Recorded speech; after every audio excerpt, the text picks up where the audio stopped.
Krishna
आज आपल्याला दुसरा चरण घ्यायचा आहे की भक्त आळवी भक्त गाठी आवडी राघवाची कथा कथित पाहून आळवी भक्त आवडी म्हणजे या राघवाची कथा हे भक्त आवडीने गातात.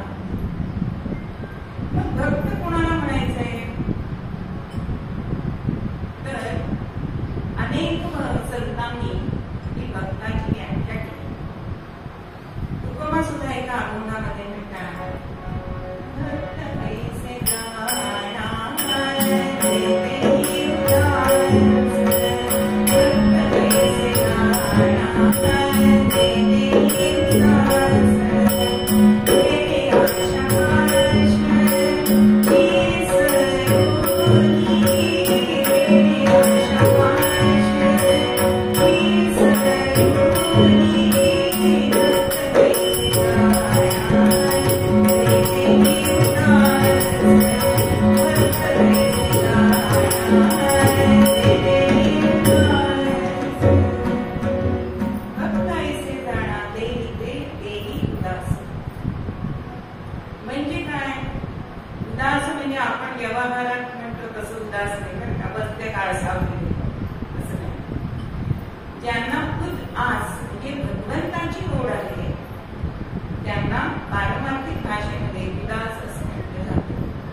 हे भक्त आशापाश विसरून गेलेले असतात आणि अशी ते भगवंताची भक्ती करत असतात.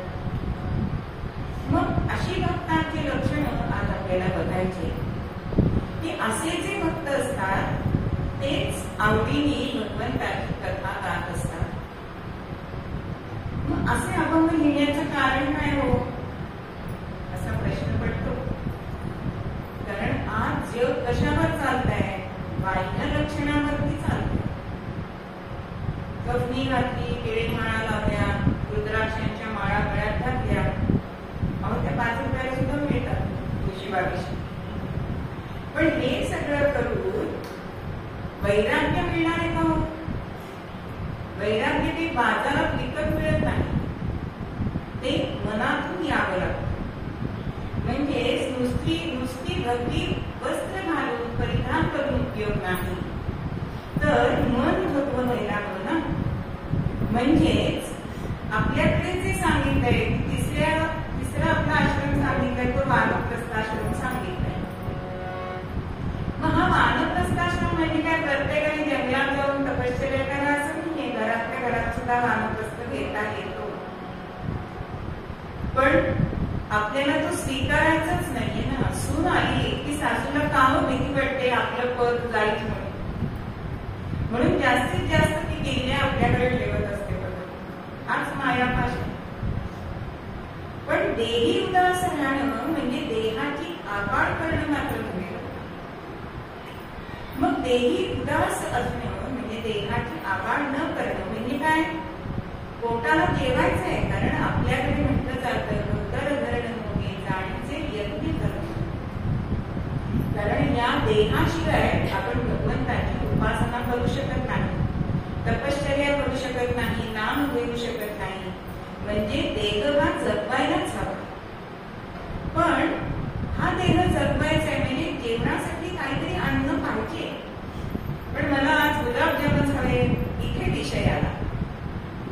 म्हणून समर्थांचं चरित्र जर आपण वाचलं ना तर ते जेव्हा माधुरी मागून आणायचे त्यावेळी ती माधुरीची चुंडी पूर्णपणे नदीमध्ये बुडवून त्याचा सगळा रस गेला की ते भक्षण करत असत. म्हणजे अन्न म्हणून देहाला जगवायचंय म्हणून अन्न खायचं, त्यातली रस काढून अन्न खायचंय. नाही तर उपाशी राहणं म्हणजे सगळेच विकारी झाले भक्त, पण असं नाही ना होत. म्हणून भक्तामध्ये आणि सामान्य माणसामध्ये हा भेद आहे. म्हणून भक्त हे देहांनी उदास असतात, पण त्यांचा विषय काय असतो? तो त्यांचा विषय नारायण असतो. प्रत्येक गोष्ट ते भगवंताशी लावून बघतात. म्हणजेच आपले महाराज म्हणतात त्याप्रमाणे अनुसंधानामध्ये राहतात. त्यांना भक्त असं म्हटलं जातं. पण आज आपण वरच्या भक्तांना बोलतोय. एका पंपा सरोवरावरती राम आणि लक्ष्मण हे गेलेले होते आणि त्या पंपा सरोवरामध्ये एक बगळा एक पाय मुटून डोळे मिटून संभाव करत. आता वरकरणी रामरायांना असं वाटलं की बघा, पक्षी योनीमध्ये होता आहे तरी सुद्धा ध्यान लावतो. म्हणून ते ध्यान लक्ष्मणाला ते दाखवत आहेत की बघ, इतका ध्यानी पक्षी सुद्धा असू शकतो. आणि हे बोलणं त्यांचं संवाद चालू होता. इतक्यात त्या सरोवरातला एक मासा मनुष्यवाणीने बोलायला लागला. काय बोलला तो मासा? तो रामरायांना म्हणतो की प्रभू, याच्या वरच्या रूपावर तुम्ही जाऊ नका. अहो, आम्ही काही वर्षापूर्वी हजारोनी संख्येने या सरोवरामध्ये होतो. आता आम्ही शेकड्यामध्ये राहिलो. तेव्हा राम विचारतात की मग एवढी संख्या घटली कशी? तेव्हा तो मत्स्य मासा तेव्हा प्रभूंना सांगतोय की ह्या तुमच्या बकरधान्यांनी आमच्या सगळ्यांना खाल्लंय. अहो, तो पाय टाकतोय ते रामरायांना वाटत होतो की तो जपून टाकतोय, म्हणजे आपल्या पायाखाली कोणी जीव जंतू मरायला नको. पण तो मासा सांगतोय प्रभूंना की तो पाय दबकत का टाकतोय? आम्हाला त्याची चाहूल लागू नये म्हणून. म्हणून अशा भक्तांशी आपण जायचं नाहीये, त्यांना ओळखायला पाहिजे. मग अशा भक्तांचा विषय जो नारायण झालेला असतो, तो नारायण किती त्यांच्या मनामध्ये भरलेला असतो, त्याचं वेळ त्यांना लागलेलं असतं. म्हणून तो ऐका अभंगामध्ये म्हणतात, गोविंद गोविंद गोविंद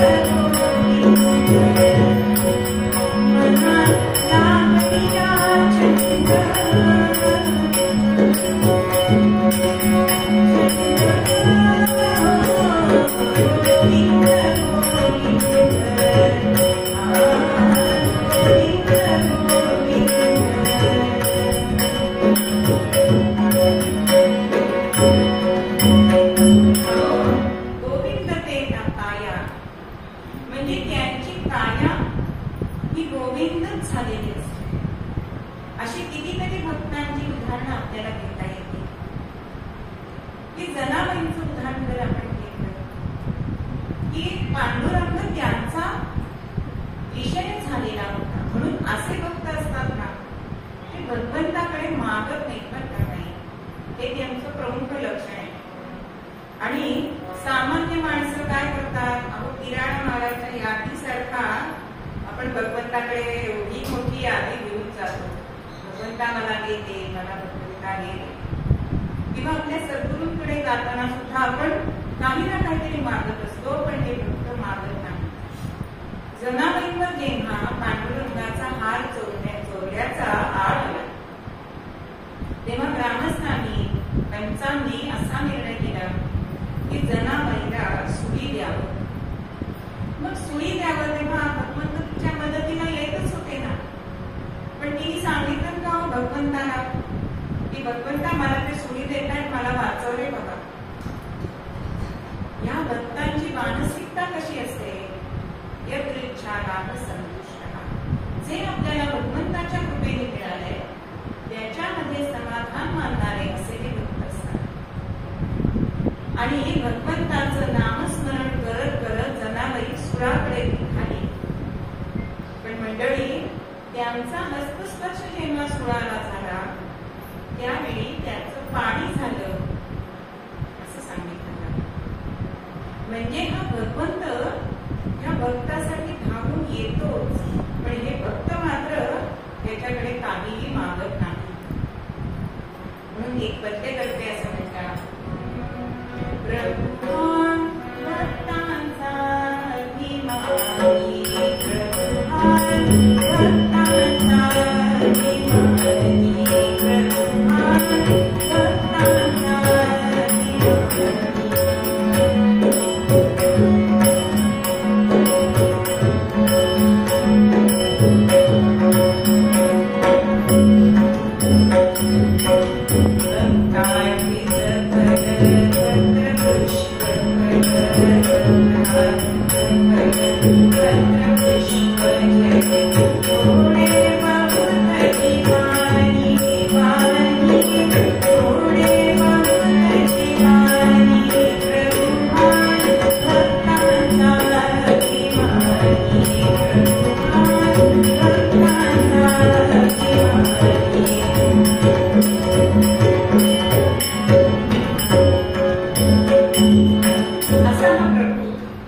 भक्तांच्या संकटामध्ये धावून येईल.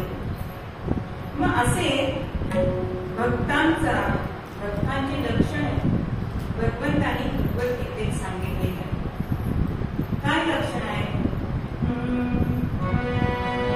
अद्वेष्टा सर्वभूतानां मैत्रः करुणमेव च, निर्ममो निरहंकार समदुःखसुखक्षमी, सन्तुष्टः सततं योगी यतात्मा दृढनिश्चयः, मय्यर्पितमनो बुद्धिः यो मद्भक्तः समे प्रियः.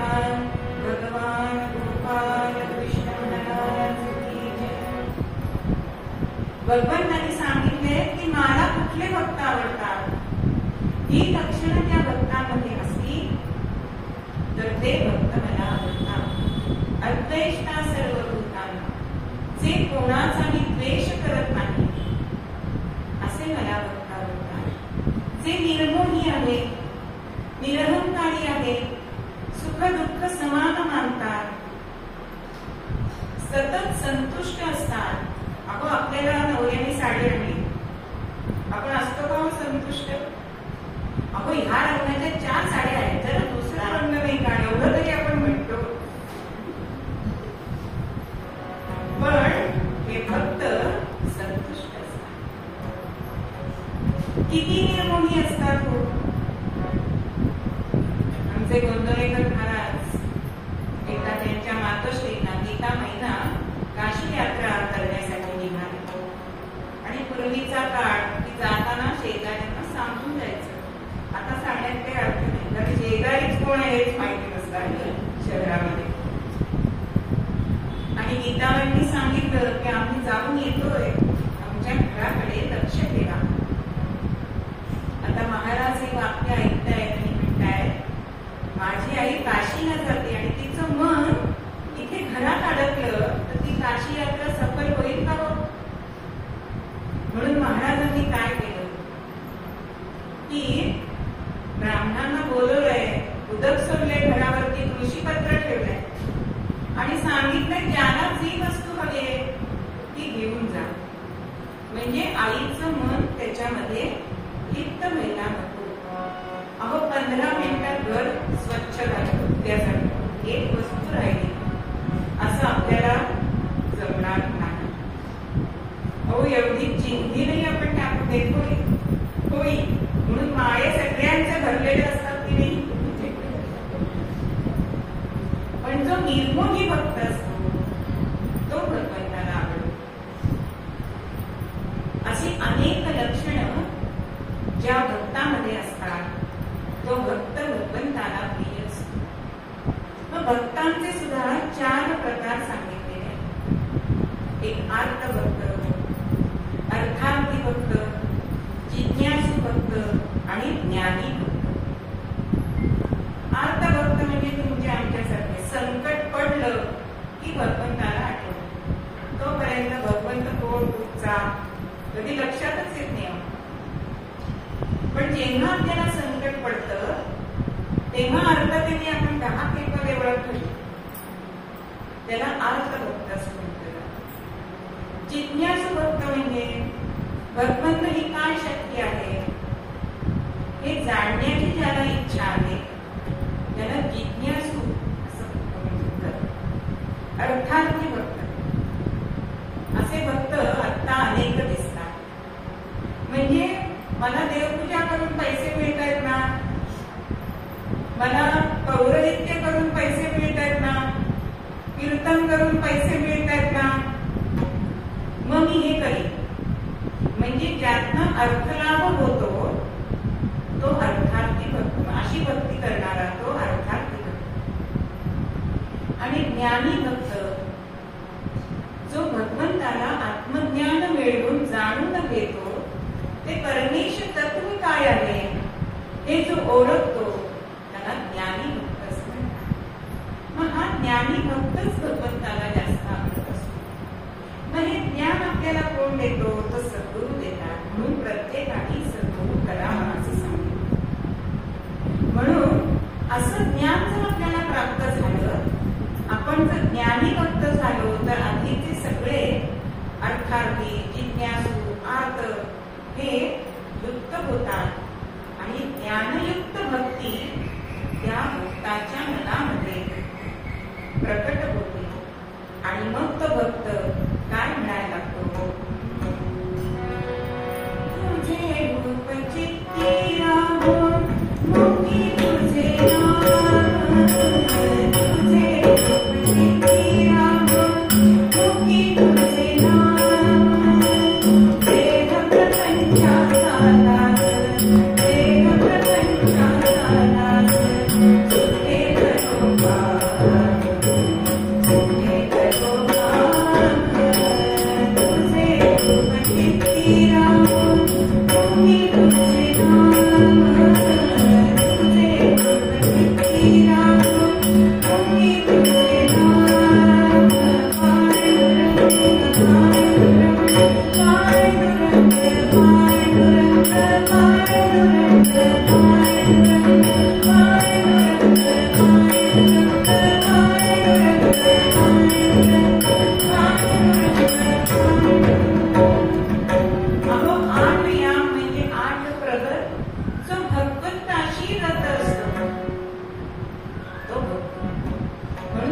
श्लोकामध्ये आपल्याला समर्थ सांगतात, जर हरिभक्त विरक्त विज्ञान राशी. जो हरिभक्त आहे, जो विरक्त आहे आणि विज्ञान राशी, विज्ञान म्हणजे आपलं सायन्स नाही, तर ज्याला विशेष ज्ञान झालंय त्याला विज्ञान राशी असं म्हणतात समर्थ. विशेष ज्ञान हे भगवंताचं आहे. आणि जेणे स्थापिले मानसी निश्चयाशी ही त्याची श्रद्धा कधी कळत नाही. मग जया दर्शने स्पर्शने पुण्य जोडे, असे जर भक्त आपल्या सहवासात, आपण त्यांच्या सहवासात गेलो तर त्यांच्या नुसत्या स्पर्शाने, नुसत्या दर्शनाने सुद्धा आपल्याला पुण्य प्राप्त होतं. आणि दया भाषणे नष्ट संदेह. आपल्या सर्वांच्या मनामध्ये अनेक संशय असतात, संदेह असतात की खरंच देव आहे का, खरंच तो तुम्हाला भेटलाय का. हो, विवेकानंदांसारख्यांना प्रश्न पडला. त्यांनी रामकृष्ण परमहंसांना विचारलं की प्रत्यक्ष देवाला पाहिलंय?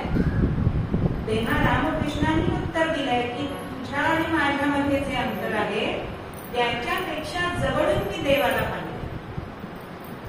म्हणून अशांचा संग, अशा भक्तांचा संग जर तुम्ही केला का, तर ते भक्त गाती आवडीने राघवाची कथा जे भक्त आवडीने गातात तेच भक्त भगवंताला आवडतात. म्हणून मूळ पद्यामध्ये आपल्याला समर्थ सांगतात,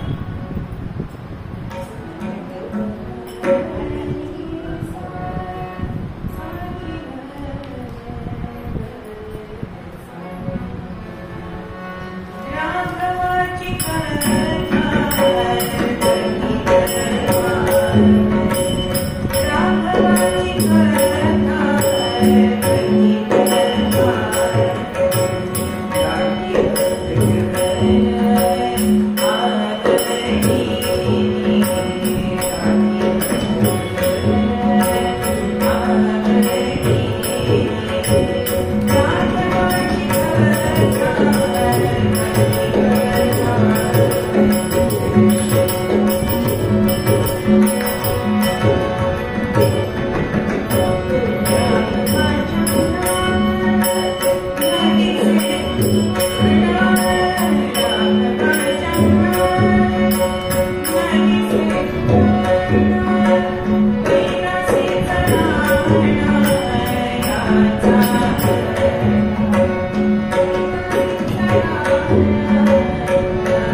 ज्ञानी भक्त आता आपण ऐकले लक्षात.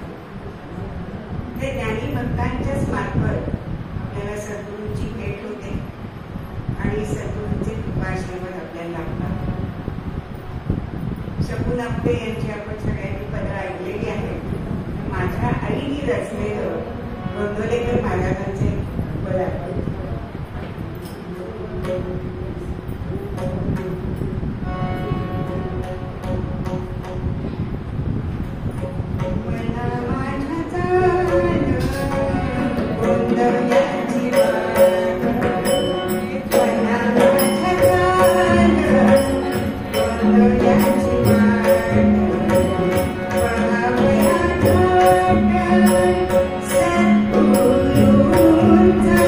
you.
राम परतले अयोध्या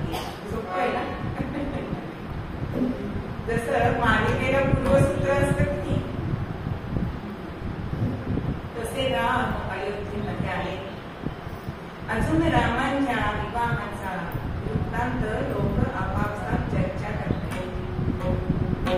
पण दशरथ आणि कौशल्य यांचा काय संवाद आहे बघा. आपण मोठी माणसं उपदेश सगळ्यांना करायला तयार असतात, पण रामायणामध्ये आपल्याला काय दिसतं तर कर्तव्य सांगताना दिसतं.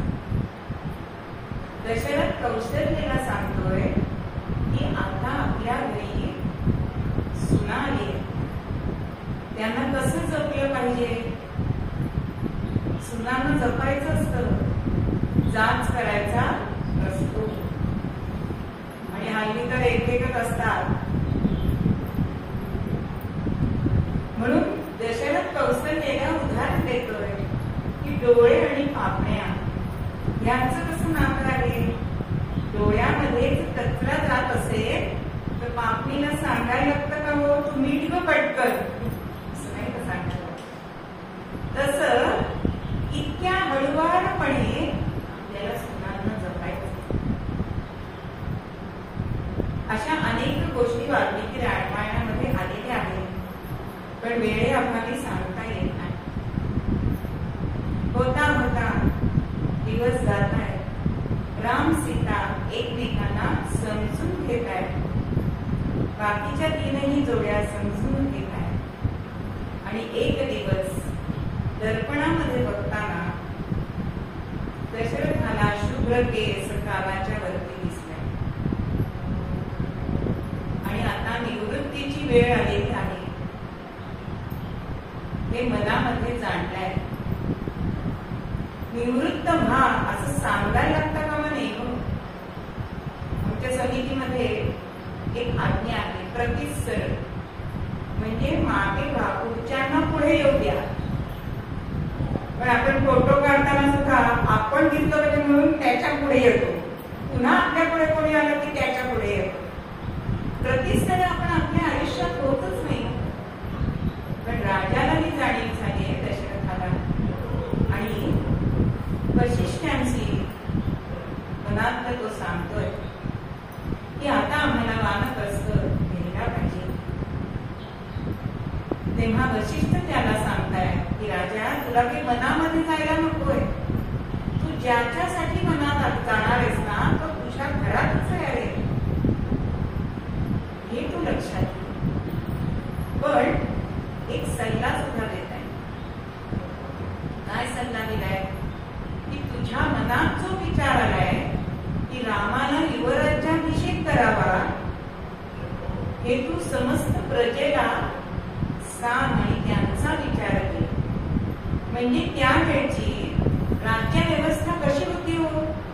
माझा मुलगा म्हणजे तोच गादीवर बसणार अशी व्यवस्था नव्हती. इतकं स्वच्छ राजकारण तेव्हा होतं जे आता नाही. आणि राजाने वशिष्ठांचा सल्ला ऐकलाय आणि मोठा दरबार भरवलाय. आम जनतेला दरबारामध्ये बोलवलाय आणि सगळ्यांना हात जोडून तो विनंती करतोय आणि सांगतोय आले राम सुनीतिवंत सुखी धर्मज्ञ वर्मज्ञ उत्साही बलवान शूर मजला प्राणाहुनी प्रियही झालो वृद्ध त्यजून पद हे निवृत्त मी भोगकार सांगा तुला विचार काय स्पष्ट तो देऊ तया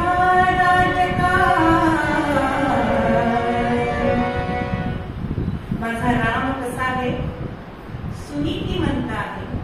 अहो नीती आणि रीती याच्यामध्ये फरक आहे. नीती कधी बदलत नाही बरं का, रीती बदलू शकते. उदाहरण देते की स्त्रियांनी साडी आपल्याकडे परिधान करावी, पात्र परिधान करावं असं आहे.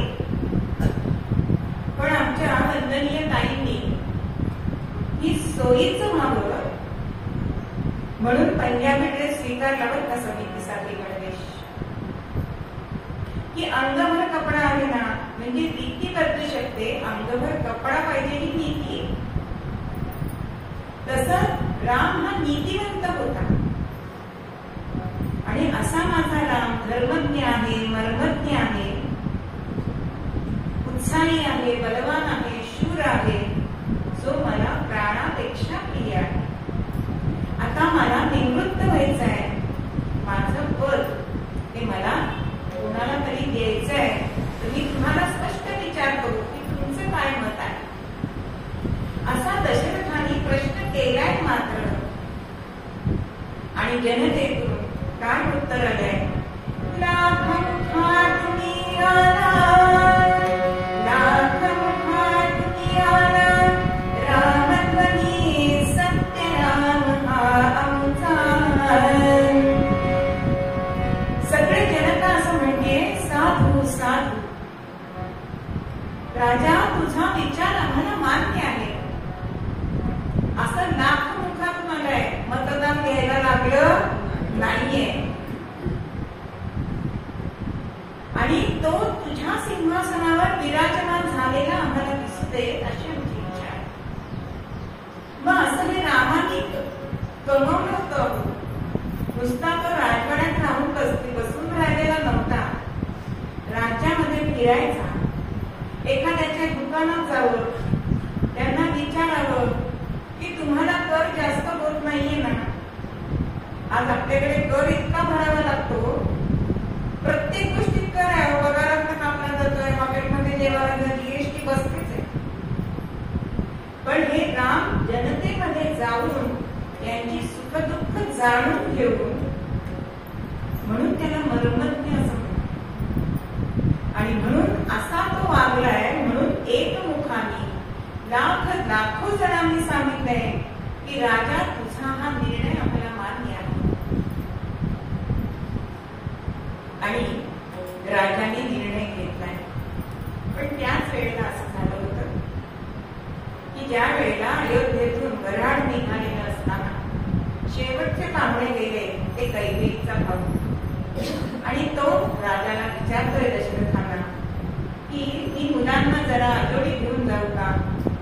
त्यावेळी असं नव्हतं की राम कुठे माझा नाचा, मी त्याला कुठे नेऊ. आमच्याकडे सुद्धा काकूची भावना होती, आमचीच मामा मावशी होतं. असं आम्ही सुद्धा त्यांच्याकडे गेलेलो आहोत. पण राजा दशरथ त्याला म्हणाला की तू सगळ्यांना नेऊ नकोस, भरत आणि शत्रुघ्नला ने. आणि त्यामुळे हा जेव्हा निर्णय झाला त्यावेळी भरत शत्रुघ्न अयोध्येमध्ये नव्हते. आणि राजाने हा विचार मांडलाय, तो प्रजेला पसंत पडलाय. आणि राजाने राज्याभिषेकाची तयारी सुरू केली. पूर्वी तयारी घरात असायची तर हो, साठवण असायची. फक्त मंत्री काय म्हणाले की प्रत्येक देवळामध्ये जे नद्यांचं तीर्थ आहे ना ते फक्त आता गोळा करू, मग त्यांचं त्यांना आणून देऊ. म्हणजे त्याच्यासाठी सुद्धा वेळ जायला नको. हा निर्णय कौसल्याला कळलाय तेव्हा अत्यंत आनंद झालाय, जनतेला आनंद झालाय. आणि ह्या आनंदामध्ये ती दान धर्म करते. आणि दान धर्म करताना तिची दासी आणि कैकेयीची दासी मंथरा तिने विचारलंय की एवढे दान धर्म कशासाठी, सण नाही काही नाही. ती दासी म्हणते की माहिती नाही, रामाला युवराज्याभिषेक होणार आहे, त्याच्या आनंदात कौसल्या राणी दान धर्म करताय. सगळी जनता आनंदात होती. Thank you.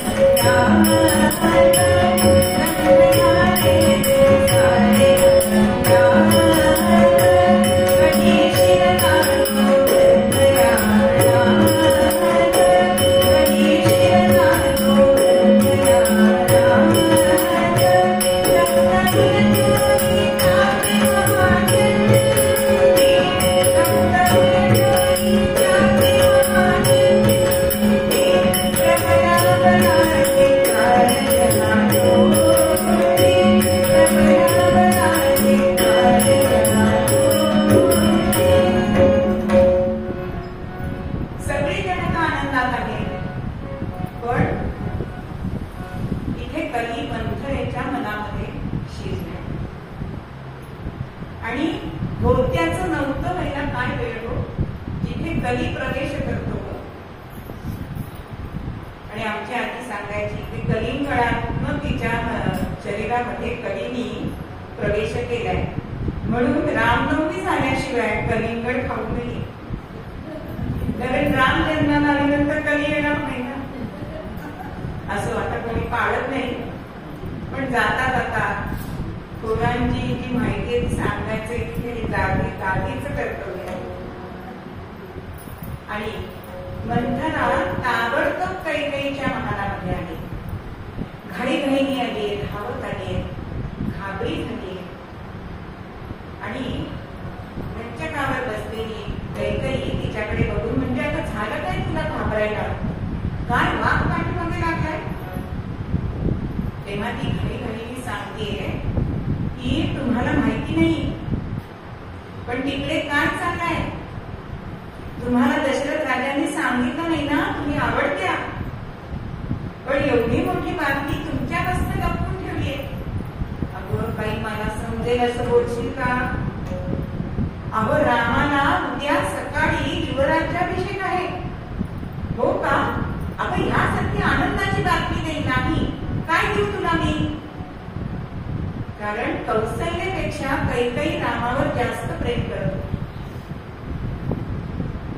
पण अनंत प्रकाराने ही मंथरा कैकेयीला समजावते, पण तिच्या मनात काही नव्हतं. अहो, विकल्प येतच नव्हता, पण तिला तर ते घडवून आणायचं होतं. आणि म्हणून शेवटचा उपाय काय करते, जवळ येते आणि स्पर्श करते आणि सांगते, मला मिलीचं काय, मी दासीची दासीच राहणार आहे, पण तुम्ही राणीची दासी व्हाल त्याचं काय? आता कली तिच्या स्पर्शाने कैकेयीमध्ये शिरला होता.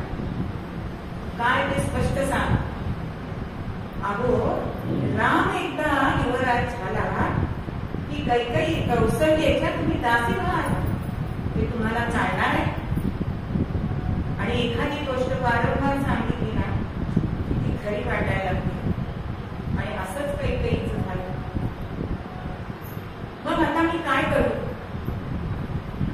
आता आधी गाडी वळणावरती असं मंथरेला वाटतंय. आणि ती सांगते, मी तिचे माझ्या दोन बाण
रथाचा आस धरून ठेवला आणि दशरथांचे प्राण वाचवले. म्हणून राजांनी तुम्हाला 2 वरदान दिले. त्याचं मी काय करू? ते आत्ता मागण्याची वेळ आहे. पण मागू काय? एका वराने भरताला राज्य मागा आणि दुसऱ्या वराने रामाला 14 वर्ष वनवास. पण अजून रामावरचं प्रेम बाजूला झालं नाही. ती म्हणतेय की एका वराने भरताला सिंहासन मिळवणं हे मान्य आहे मला, पण माझ्या रामाला कशाला वनवास? तेव्हा मंथरा समजून सांगते की राम इथे राहिला आणि भरत सिंहासनावर बसला तर सगळ्यांची कल रामाकडे जाईल जनतेचा. पण राम दृष्टीसच पडला नाही तर ते 14 वर्षात रामाला विसरून जातील. म्हणून हे 2 वर तुला मागायचे. मग युक्ती प्रयुक्तीनी कपट नीतीनी काहीही कर, पण राजांना तू कशी पडू नकोस, आणि म्हणून मंथरा सल्ला देते की क्रोधागारात जाऊन बस. अशी नटून बसलीस ना ते तुझ्या प्रेमाचे भाषण करून कधीच तुला गुंडाळून टाकते. आणि तिचं ऐकून क्रोधागारात गेली काही. आता ही आनंदाची बातमी आपण प्रत्यक्ष सांगावी म्हणून रात्रीच्या वेळी दशरथ राजे कैकेयीच्या महालात येत आहेत, पण राणी नाही. म्हणून विचारणा करतायत क्रोधागारात असं कळलंय. क्रोधागारात गेले मात्र केस मोकळे सोडलेले आहेत, दागिने फेकून दिले, काळी वस्त्र परिधान केली आणि मनामध्ये धगधगती अशी ज्वाला तिच्यामध्ये. असं तिचं रूप दशरथाने बघितलंय. आणि झालं काय, पण एक नाही दोन नाही. राजा विनवण्या करतोय, अगं तुला काय हवंय, मी एवढी आनंदाची बातमी तुझ्याकडे घेऊन आलो आणि तू अशी का बसलीस. मंथरा फोन करते कशी पडू नकोस, आणि ही सांगते की मला तुमच्याकडनं जे तुम्ही मला 100 असुराच्या वेळी वर दिले होते ते वर हवे. अगं माग ना, आज तू काय मागशील ते दे. ती म्हणजे बघा नंतर मागे फिरायचं नाही, आधी वचन द्या. अगं वचन दे, एक हे वचन बघा. आणि मग ती सांगते की पहिल्या वराने मला भरतासाठी सिंहासन हवंय. दिलं. आणि दुसऱ्या वराने रामाला 14 वर्ष वनवास. हे राजा ऐकतोय मात्र आणि मनामध्ये फार दुःखी झाले. तिच्या विनवण्या करतोय, पण ही म्हणते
एवढं सांगतोय.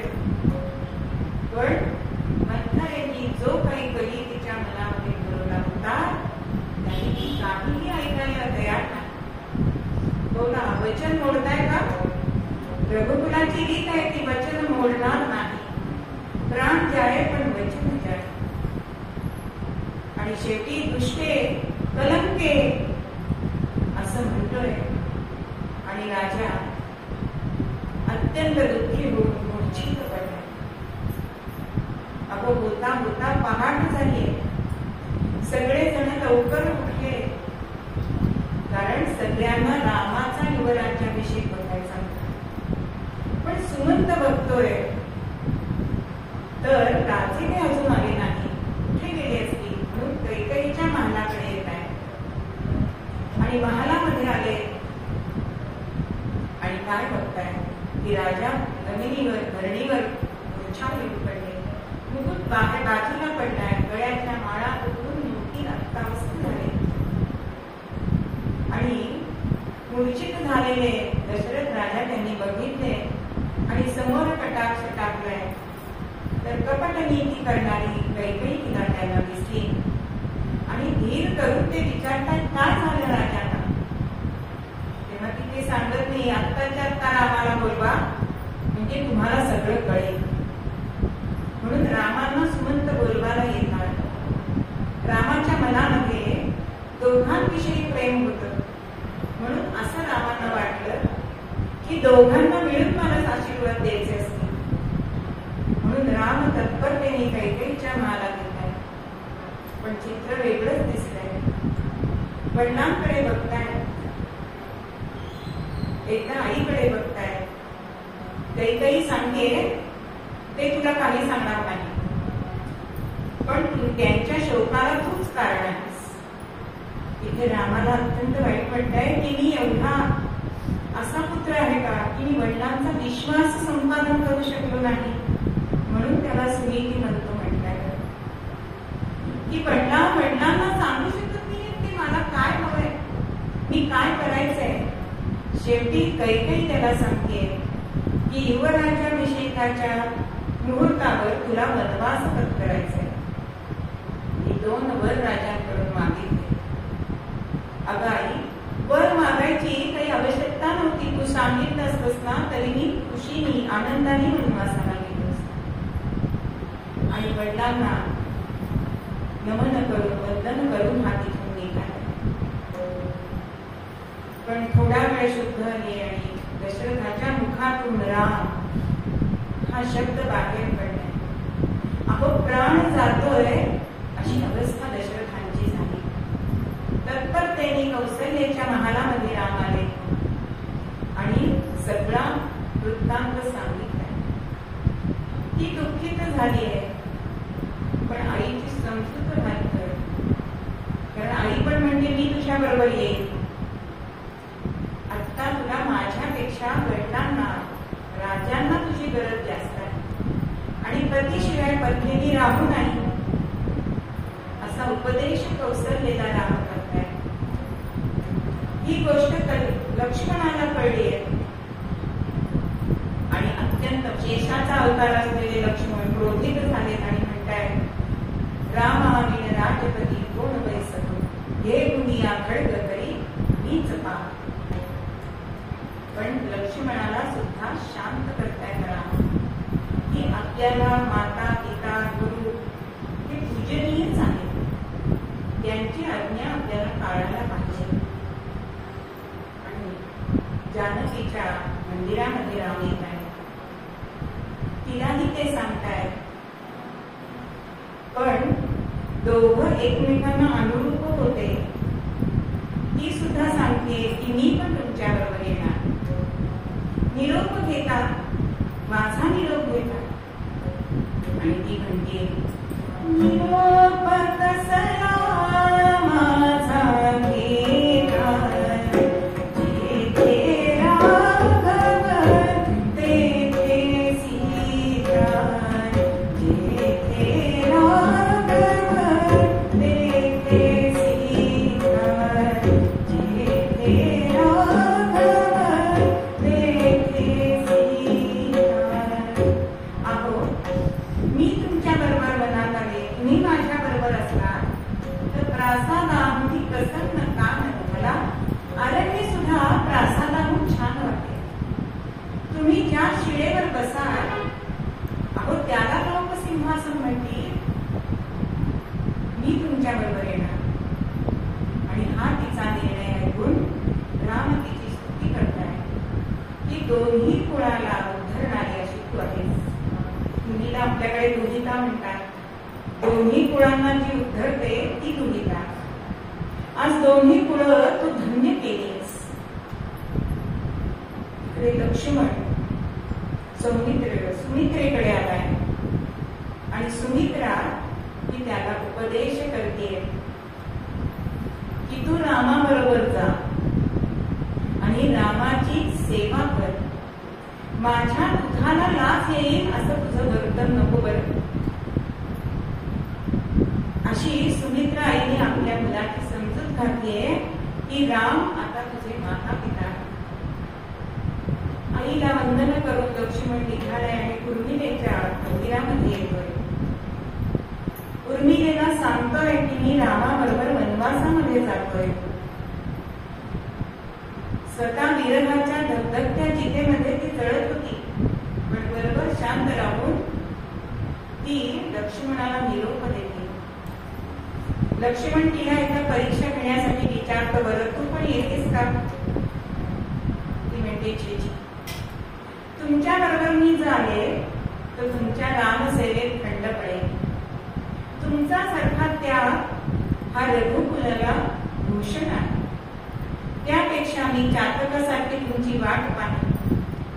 इथलं माझं कर्तव्य करीन, तुमची प्रतिभा पूजीन. पण रामसेवेचे भाग्य जे तुम्हाला मिळाले त्या भाग्याशिवाय दुसरं काहीही मोठं नाही. खरोखरच ज्याला सुमित्रेसारखी आई लाभली, उर्मिलेसारखी वीर पत्नी लाभली आणि ज्याची बंधुसेवा त्याची तुलनाच करता येणार नाही, अशा लक्ष्मणाला आपण नमस्कारच करायला पाहिजे. आणि लक्ष्मण रामाच्या इथे येत आहे. तिघ जण आता निघाले आणि कैकेयीला आणि दशरथांना वंदन करण्यासाठी. एकटा रामाला पाठवायचं होतं पण तिघही निघाले. हे बघून दशरथाला अजूनच दुःख झाले. पण त्याच्या विरुद्ध कैकेयीला आनंद झाला. बरा तिघही जात आहेत, बरं झालं. आणि म्हणून वल्कल घेऊन आली.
तेव्हा मात्र दशरथ राजा आणि वशिष्ठ तिला बोलतात, तिथला सीतेला वल्कल द्यायचा काहीही अधिकार नाही. सीतेला ते सांगतात की आमच्या डोळ्यासमोर तू जशी आहेस तशीच वाटेल, पण तिकडे तू तापसाचा वेश घेतलास तरी चालेल. कारण सीतामाई म्हणतात की माझा पती वल्कल नेसतो आणि मी अशी राजभूषण घालू, हे पत्नी धर्माला साजेसू नाही. बघा, प्रत्येक ठिकाणी आपल्याला रामायणामध्ये कर्तव्य दिसतं, जो तो आपली नीती पाळताना दिसतो. आणि इकडे वशिष्ठ लक्ष्मणाला उपदेश करतायत. बरी विषय बरी वीरवेशा बने शस्त्रधारी असो संयमी तू सदा निर्विकारी. तू ह्या 14 वर्षामध्ये काय करशील तर तू शस्त्र टाकायचं नाहीस, क्षात्र धर्म सोडायचा नाहीस, संयमी राहायचंय आणि सदा निर्विकार राहायचं. आणि तुझी रामसेवा जी आहे हे रामसेवेचं मर्म मी तुला सांगतो. रामसेवा तुला अशी करायची. आणि 3 जण रथामध्ये बसतायत. सुमंत रथ हाकतायत. सगळे जन ते त्याला सोडायला म्हणून सीमेपर्यंत येत आहेत. आज अयोध्येमध्ये कोणाच्याही घरी अन्न शिजलं नाही, कोणाच्या घरी दिवा लागला नाही. अहो, इतकं रामरायाने प्रेम मिळवलं होतं. सगळे जण चालत ते रामाबरोबर जात आहेत. आणि अयोध्येची वेस संपली आहे. रथात पाठीमागे बघून आपल्या जन्मभूमीला राम वंदन करतात. रात्री तिथे काम केलंय शृंगवेरपुरात. त्या दिवशी रात्री गुहकानी त्यांचा जो मित्र होता नगरीमध्ये बोलवलंय, पण वनवास हा भोगायचा तर नगरीत प्रवेश करायचा नाही. आता मला कोण बघणार आहे असं राम म्हणाले नाही. तर उपास करतात आणि कोणी बघत नाही म्हणून खातात. पण आपल्या मनाला त्याची चाड असायला पाहिजे ती जी रामरायांना होती. म्हणून तिथेच पर्णशय्या केली. सुमंतांना सांगितले की राजाचा धर्म काय आहे तर प्रजेला सुख देणं, आणि आज मी माझ्या प्रजेला दुःख देतोय. म्हणून तुम्ही आता उलट दिशेने जा, म्हणजे प्रजेला असं वाटेल की रामाला तुम्ही घेऊन गेला. आणि बडाचा चीक मागवलाय, जटा बांधली. आणि दुसऱ्या दिवशी राम गंगा पार करायचे म्हणून तिथे आले. गंगेची पूजा सीतामाईंनी केली. तिला प्रार्थना करताय की 14 वर्षांनी आम्ही जेव्हा परत येऊ तेव्हा तुझी खणा नारळांनी ओटी केली. आता पलीकडे जायचंय म्हणून तिथे नावाडी दिसताय, आणि त्या नावाडीला राम हाक मारताय,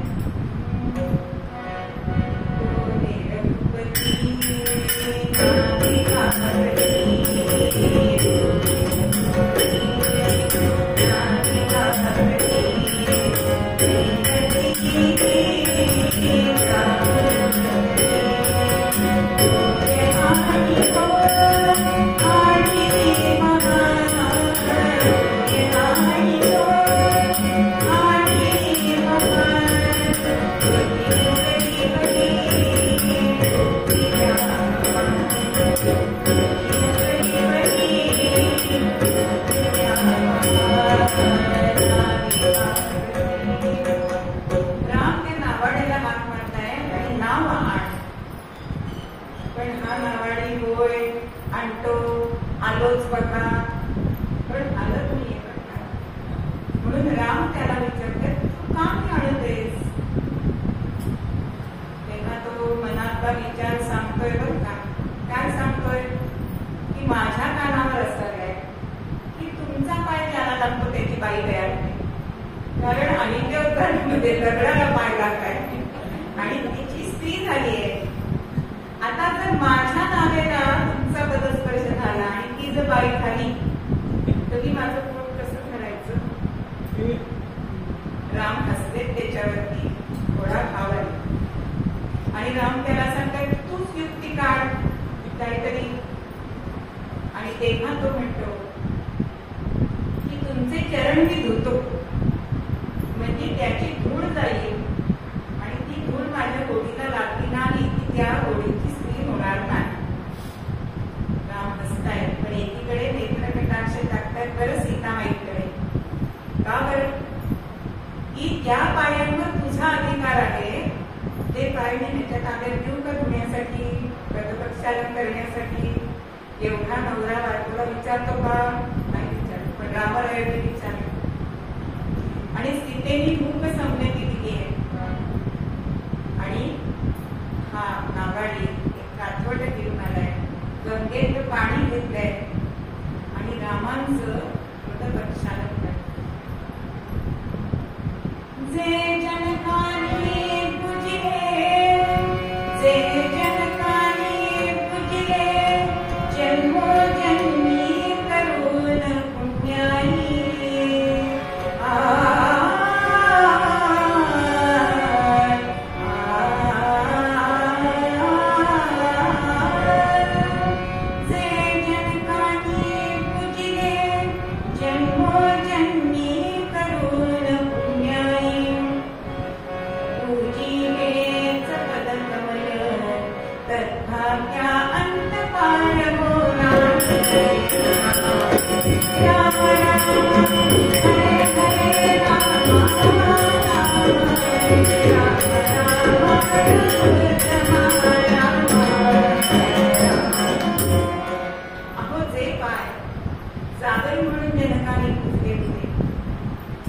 जन्मोजन्मीचं पुण्य लागलं होतं असा जावई मिळण्यासाठी. अहो किती तापसी साधक कष्ट जन्मजन्म करतात, पण तरी सुद्धा हे पाय त्यांना दुर्लभच आहे. पण ह्या नावाड्याचं असं भाग्य की त्याला ते पाय पूजाला मिळाले. आणि रामरायांच्या पदांना कमलांना हस्तस्पर्श झालाय आणि देव रोमांचित झाले. अंतःकरण गलीवरून आलंय, नेत्रातून अश्रुधारा वाहत आहे. आणि रामांचं पदप्रक्षालन केलं आणि त्यांना नौकेमध्ये बसवलं. लाटांवर लाटा येत आहे, कारण गंगामाईला सुद्धा रामांचं दर्शन घ्यायचं, म्हणून ती सुद्धा उत्सुक होती की माझ्या रघुवंशामध्ये त्या वंशासाठी मी गंगावतरण म्हणजे पृथ्वीवर आले, त्या वंशामध्ये प्रभूंचा जन्म झालाय, म्हणून त्यांचं पदप्रक्षालन मला करायला मिळालं, त्यांचा स्पर्श मला मिळाला, म्हणून ती सुद्धा उचंबळून येते. लाटांवर लाटा येत आहे आणि सगळे नाविक होडीचे गीत गात आहे. नको सगळे परत फिरू ग, नको सगळे दूर करू, नको सगळे परत फिरू ग, नको सगळे दूर करू. श्रीरामाचे गुणगाया गुणगार करू. जय जय भागीरथी, जय जय राम जगती, जय जय भागीरथी, जय जय राम